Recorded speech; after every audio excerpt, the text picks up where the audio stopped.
So why accessibility? An easy way to talk and to explain what is accessibility for persons with disabilities is to look at what it does.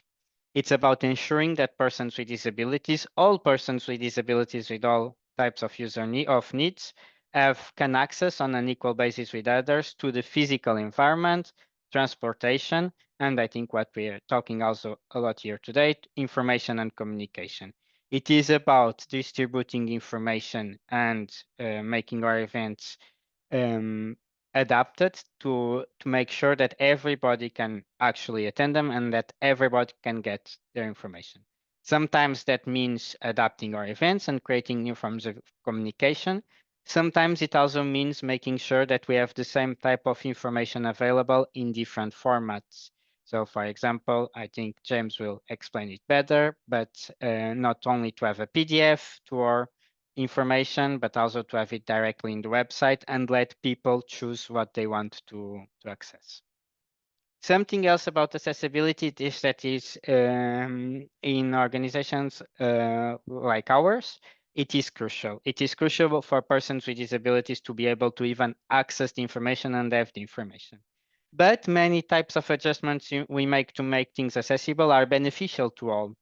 For example, closed captions that now are becoming more common are useful for persons with disabilities, but many people, such as journalists or even I, when I need to write an article about a meeting that I go, I rely on closed captions to make sure I don't forget anything and I keep all the information.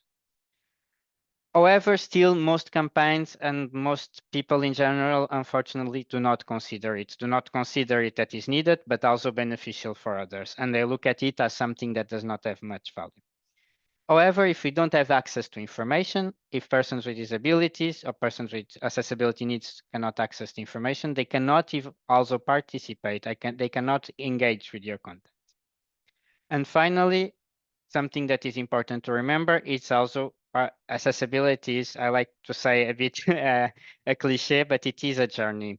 That means that different users do have different accessibility requirements. So we should not keep ourselves to to the users that we know, to the people that we know.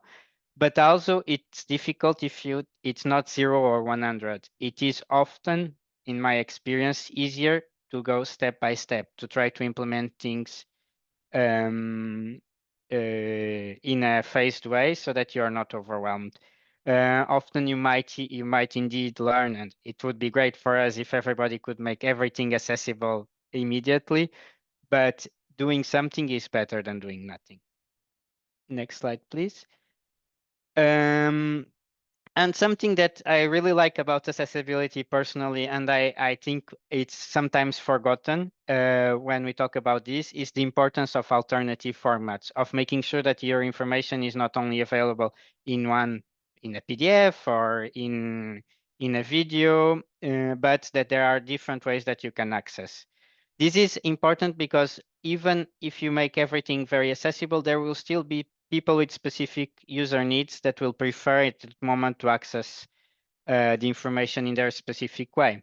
So normally what we do, for example, is maybe we have a PDF, but we have also the information directly on our website, or when we have a video, we try to put a transcript or a short description of the video. People are diverse, and making sure that you have alternatives that people not only are able to access, but they like to access leads to reaching more people. To facilitate in this journey and to facilitate in this process, I will not only give you some easy tips and tricks, which for me are easier to implement and can start your journey or continue your journey, but EDF also prepared something called our accessibility checklists. They are available in your website. In the PowerPoint that we are sharing now, there is a link to this checklist, and I believe then I can share it also on the chat. These are self-assessment tools, which basically show you everything that you can be doing to make your information more accessible, and where you can tick the boxes, let's say, to see more or less where is your level.